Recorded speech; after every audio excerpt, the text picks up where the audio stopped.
देश के निवासी सभी जन एक हैं, रंग रूप भेष भाषा चाहे अनेक है।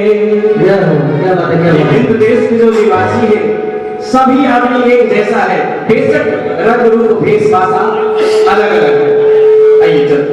हिंद देश के निवासी सभी जन एक है, रंग रूप भेष भाषा चाहे अनेक है, रंग रूप भेष भाषा चाहे अनेक है।